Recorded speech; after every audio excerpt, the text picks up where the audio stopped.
Week in review, Monday, November 10th, 2025. Just got done this morning training a group of SWAT snipers from the Bay Area. It's actually a large group. It's like 7 or 8 guys. I typically host around 4 to 5, but this time I had a very large group. Last week or a couple weeks ago, I had a group from, who did I have out?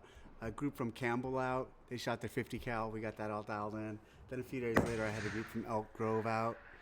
That's near Sacramento. And then today I had a group, 3 groups. It was a variety of snipers, some from Santa Clara PD, a group from San Jose, or an individual from San Jose PD, Santa Clara PD, San Jose PD, and Sunnyvale. So really good time. I don't charge any of these guys. I don't know if people know that. So I was talking to Sevon the other day, and he's like, how much do you charge them? I'm like, I don't.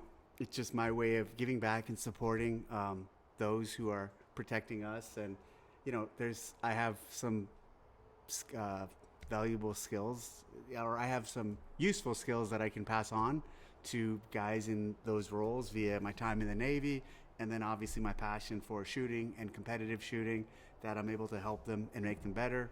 And so I really enjoy doing it. And so we spend, the units who come out, we'll spend 3 to 4 hours working on whatever, shooting, whatever drills I have, or I'll assess where they're at and then kind of go from there. So really enjoy it. Try to do it once or twice a month, but not more than that. But a really good time, good group of guys today. It's hot today. It's like in the 80s here. So unusual warm spell, but it's good. Last week I was in Korea, so got back Mondays. Last week's week in review was filmed from Korea, and then I still had a couple days there after I filmed that week in review. Really good trip.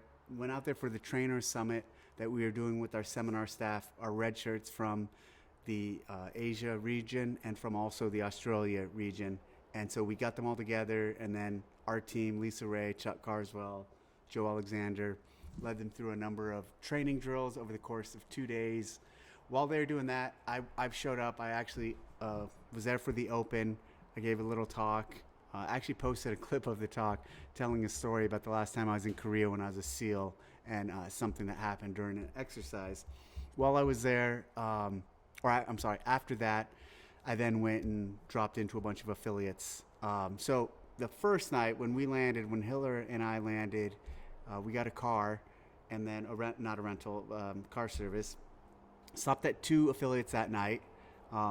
Really good experience in those 2 affiliates. And then the next day went to the training that our team was conducting.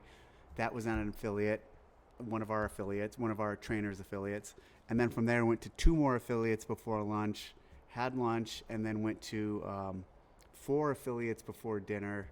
And then the next day I went to another, I think 3 in the morning, 2 or 3 in the morning, and then 1 in the afternoon. So basically, one on the way to the airport. I ended up dropping into 12 different affiliates while we were there. So really cool experience. Spent a lot of time. Hiller actually made a video. I don't know if he released it yet. He sent it to me to check out. Top 10 things that his observations of being in Korea. And a couple of them, one of them I want to highlight was nobody there. They all programmed themselves. No one there followed CAP or Mayhem or any of the programming providers. They all programmed for themselves. A lot of them I went into, they were all doing team workouts. And it was interesting because the gyms were all really clean, and they all they coached. They were all very actively coaching, and sometimes you don't see that. You'll see just workouts going on where there's not a lot of coaching, but really cool. When you get a chance, when he posts that video of his top 10 takeaways, check it out, because he covers it way more in depth than I am right now. But overall, the trip was a success. I had a really good time. I'm happy I went. It was good seeing that community and seeing our training staff and also seeing the community out there. This week also, yesterday on my TDC Hunts account, I did a post for Black Rifle Coffee and Born Primitive. They are doing this through Veterans Day. They're doing this, they're giving all their profits from online sales to veterans to pay off their medical bills. And so last year they raised $11 million. This year I think they're trying to raise $25 million. So I think there's still time to go to their site and support them. Pretty good cause, pretty cool seeing all the support they're getting. So let's dive into comments and tackle that. At MP-QC4ZR, Dave, is there any discussion at HQ on a strategy to bring back gyms that chose to leave over the last few years? I've been at my gym for over 13 years, and 2 years ago they canceled their affiliation with CrossFit. I've considered looking for a new gym, but there are few options in our area.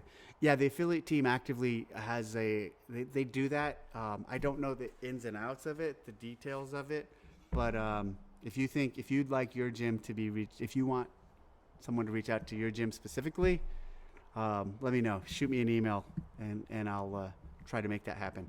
At Dan Stumper. Hi, Dave. Who is this person? Hi, Dave. I really enjoyed your behind-the-scenes visit in Korea. Any thought to bringing someone along from CrossFit Media to capture your visits? Really good content. Yeah, consider that. This one wasn't going to take anyone, and then last minute, Hiller said he would go anywhere I call him out or anywhere I offered to take him, and I said, hey, why don't you come to Korea? And he bit on that, so that's how he ended up there. It wasn't some really in-depth plan. At Brian Stone King 3122, what's up, Brian? He's a former affiliate owner, has a garage gym in SoCal. Future coming back to be an affiliate owner soon.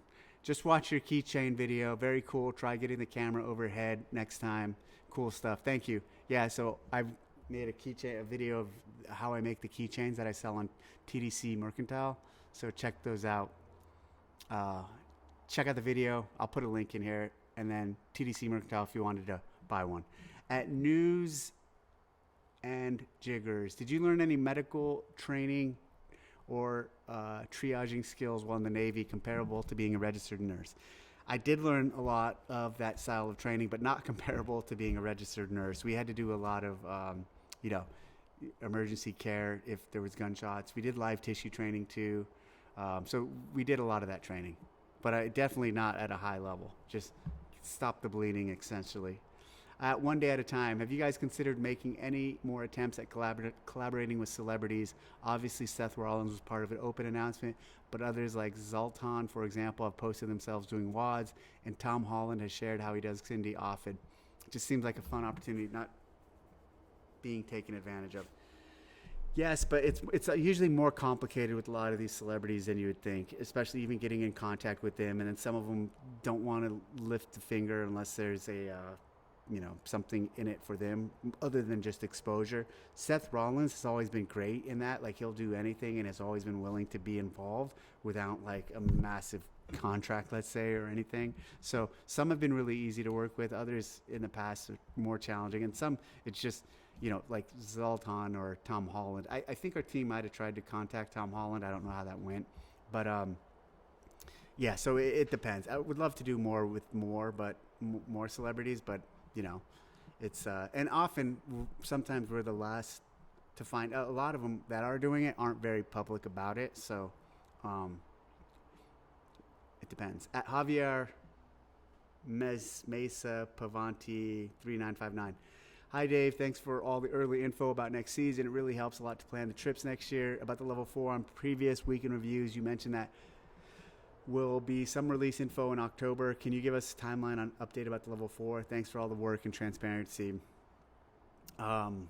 Yes, so we're in testing phase right now. We have seminar staff, a group of seminar staff going through it. So hopefully by the end of this year, we should be able to launch it, or early next year. At Blorkin Zork, I've been following the game since the beginning. Excited to see what you cook up for the athletes and fans for the 20th. It'd be amazing to see the history of the sport come full circle. Any chance you'll be able to bring back past champions throwing down together on one workout? It'd be cool to see OGs from every era on the floor one more time, especially back at the ranch where it all started. I would totally be open to bringing back past champions, bring them all together. I think the notion of having putting them through a workout or having showing all the past champions working out together, I'm not a fan of that stuff. I'm not a fan of that type of getting the old athletes together and letting them work out just for the sake of that. I think they're all, you look at some of them, I don't even know if they're all doing CrossFit, where they're all at. Like, there'd be too many special requests or too much to put in place. So I think having them there, and I think having them was fine. Yes, absolutely. But it's not my style to have a workout for call it the past champions, just for the sake of having a exhibition workout. I wouldn't do that. Now, if the past champions were like, hey, Dave, we want to compete and we want to see who the best past champion is, I'd for sure facilitate that. But a demonstration or an exhibition, I'm not into that. At Anthony Pa 2259, what's up, Dave? As an avid reader, do you indulge in Jack Carr books? No. I met Jack Carr. I didn't know him well, but I met him at an event, at a SIG Sauer event. But and that's not even his name. I don't know what his real name is. I forgot. But I have not read his books. At Lee Frazier, just wanted to say thank you for the VIP's tickets to the games event. I think she's joking. I can't wait. Don't worry, I won't tell Sevan about my special passes. I did find it a little strange that all your texts were in Russian, but I see what she's saying. But I did transfer the money you requested to your Russian bank's account. Thanks, LOL. Just kidding. My only hope for the games this year will be to win the lotto. Just crossing my fingers that I have an amazing live stream event. You have an amazing live stream event. I highly recommend the spin for what it's worth. Thanks for all you do. Thank you for the continued support, Lee. Look, it's Pool Boy. What's up, Pool Boy? Shout out to CrossFit Clay, brand new affiliate that opened up in Santa Clara. Met the owners, great young couple that immigrated over to the Bay from China. Okay, cool. I got to check that one out. CrossFit Clay. At Seth Peak, Dave, since we know date and locations of the games this early, what about releasing affiliate owner ticket pre-sale before the open? I'm sure the pre-sale will do very well after this past year's momentum. Perhaps upping the ticket count the affiliate owners can buy for our coaches and members. Or even selling boxes or seat sections like you guys had in Albany on the floor. Ideas, we are pumped. Atascadero CrossFit. Awesome. Thanks for the note, Seth. Those are all good ideas. At the real Kevin A7, interesting how you don't address the transparency of Rich Froning Jr. and the Mayhem crew. I think he might be talking about a comment last week or the week before.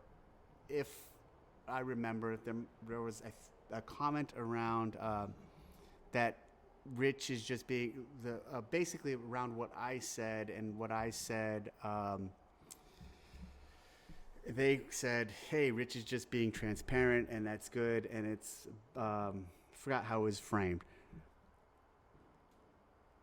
It's interesting, though, so there's transparency from a perspective of not being partners or not giving insight or slandering someone you're working with, giving internal insight to things or systems of a partner or someone you have a formal arrangement or formal deal with. And so that's my point with Mayhem. So we have formal engagements and we have literally contracts to be involved with them. So what you're calling transparency about them being critical of us is seen if you're in a business relationship with, not as transparent, but not supportive of a partnership. So you're thinking, think of it this way. I don't know if you're married, but if you're married and you're in a formal arrangement and partnership, you going out there and being public and giving feedback about your wife while married, hey, that's not cool. This is an extreme example, but very similar. What I'm saying is if as soon as Mayhem signs an agreement or a contract with us to be a partner in the Open, a partner in semifinals, a partner in a number of other things or anything, there's some level of respect and understanding of, hey, maybe I shouldn't be, as you're saying, transparent and call them out on this thing because we have a working relationship together. If you don't have a working relationship, be as transparent as you said, as you want. Like, yeah, there's none of this. Anyone who doesn't have a relationship with us, we're not being critical of what they say. But again, if you're in a working relationship with us, expecting a little call it respect or professionalism in terms of what you put out in regards to us as a business makes a lot of sense and is not an unrealistic expectation to have. So I don't even know if that's all what you were talking about, but I do think it's what I'm addressing is what you're talking about. So That's it. Week in review. That's it. If you have any comments, leave them in this and leave them in the comment section, and I'll get to them next week. Thanks.